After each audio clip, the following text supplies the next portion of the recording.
Hi, my name is Joe Bruno. I'm the new chair of the Maine Republican Party. I'm a 5-term former legislator and served 1 term on the Appropriations Committee and 2 terms in House Republican leadership. This show is going to be to inform you, the voter of Maine, on issues affecting your pocketbook and things that affect your daily life as a citizen of Maine. We will analyze things like the state budget, school consolidation, and tax relief. I hope to inform you so that you can be a more informed voter. Feel free to look at our website, mainegop.com, to learn some of the issues, and we will continue to inform you every couple of weeks, and I look forward to seeing you.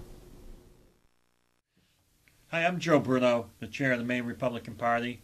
I'm joined today by Senator Richard Nass from R-Acton, and Representative Randy Hotham from R-Dixfield. We're here to talk about taxation.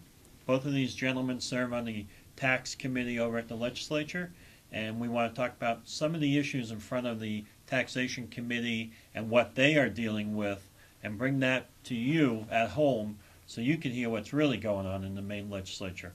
Thank you both for being here today. Let's start with, just this week, we had an announcement from the Taxpayer Foundation that once again Maine has the highest tax burden in the country at 13.5%. It's the highest tax burden in the country for 10 years in a row. Give me an idea, are we ever going to reduce that? And I'll start with you. Well, we had a great debate, we had a great discussion, I guess, this week alone about whether those are the right numbers. And Joe, you wouldn't be surprised to know that the Democrats are still debating whether those numbers are the best numbers, and they think, of course, that our tax burden and therefore our position is lower. We have a bill from Abby Holman suggesting we use the census numbers, which are the higher numbers. But the Democrats want to have a grand debate about whether the numbers are right or not. And in the end, they will reluctantly admit that we're in the top 10. And so it really doesn't matter, but it takes them an hour to get there after telling us how bad the numbers are. Does it make any difference if you're number 1, number 2, or number 3? And as long as who's ever doing the measurements uses the same measurements, it still means we're way out of line. We are still way out of line, and you're right, it doesn't make any difference. But I think most Maine people understand that we are there because of spending. And we are not going to move from that position until we deal with that issue.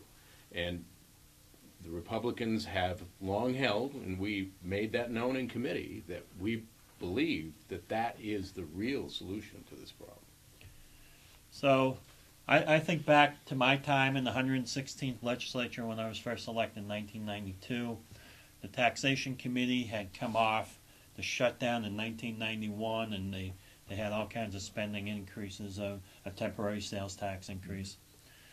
In 1992, in the 116th legislature, it became obvious that the Taxation Committee lost its power. Coincidentally, the chair of the Taxation Committee at that time was our current governor, John Baldacci. Oh, no. So surprised. So I mean, you know, that's when the Taxation Committee lost its power, and all the power of taxation went to appropriations, and it became part of the budget deliberations. Tell me now what the Taxation Committee looks like. Is it possible to get any kind of tax relief out of the Tax Committee this year? Well, I think clearly we're on the path to try to get tax reform out, and we're going to talk today about tax relief and tax reform. So we're going to make an attempt, I think, to change our tax system, potentially get some reduction in tax burden. We believe we can do that under the guise of tax reform. I do believe, following your opening comments, that tax relief, that means less spending, is probably not within our purview. Wow. Here we had the Taxpayer Bill of Rights, where you had a lot of angry people, and actually passed. And if you look geographically at the state, it passed geographically. Maybe not by the numbers. Passed in my town. 9 of my 10 towns. It passed overwhelmingly in my hometown. Now, so did the legislature hear the message that people want tax relief? Well, I think that the legislature did hear the message. But we're caught up in this debate between tax relief and tax reform.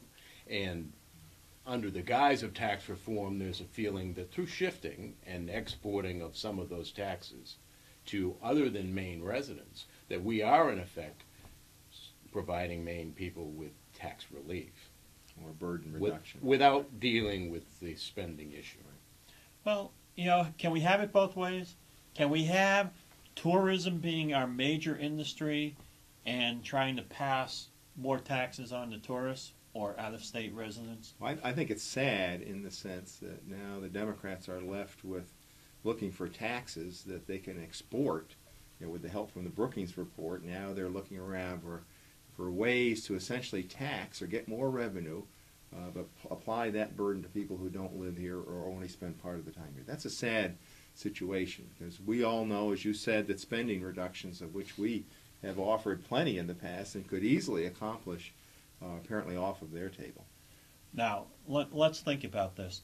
How many Maine residents have sold their houses in Maine or just keep a second home in Maine and have become residents of Florida, Nevada, Arizona that doesn't have any income tax? So we're going to, they left for a reason, and now we're going to try and hit them again? Well, you bring up a good point, and we've had this discussion in the committee, and the discussion centered around who's better off, the 6-month plus a day resident or the 6-month minus a day resident.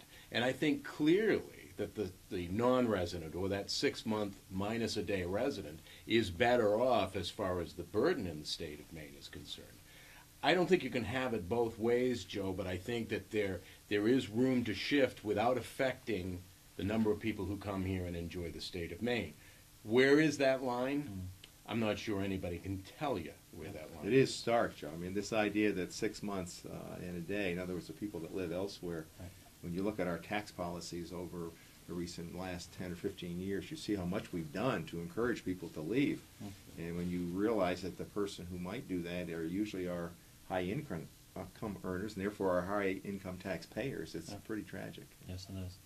Okay, tell us the difference between tax reform and tax relief. Let's make it simple for the viewers. Let's tell them we're not going to get tax relief, which means that you're actually going to get to keep more of your money. So tell me what tax reform really is. It looks like for us, tax reform is going to be, we're hoping to reduce the burden, but reality is there's going to be more shifting around. And that's not unimportant. I mean, it can help certain people, hurt other people. I'll use an example. 2 states, Massachusetts and New Mexico, apparently have had recent and dramatic reductions in their income tax rate. Advertising that has apparently accrued lots of benefits to them. So that's one way we could go, but it's pretty expensive reducing income tax rates, as you remember. So tax relief basically is shifting the burden of taxes around, reducing some taxes, increasing others. That's my opinion of it. It has to do with, as Senator Nass has said, moving some of those into areas where non-residents contribute more than they are now.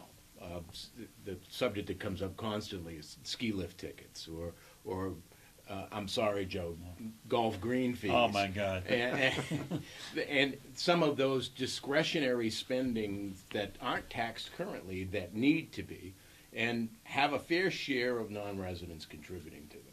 Shifting it in that direction, relieving the burden on some Maine residents, I think that's tax reform with the guise of providing relief.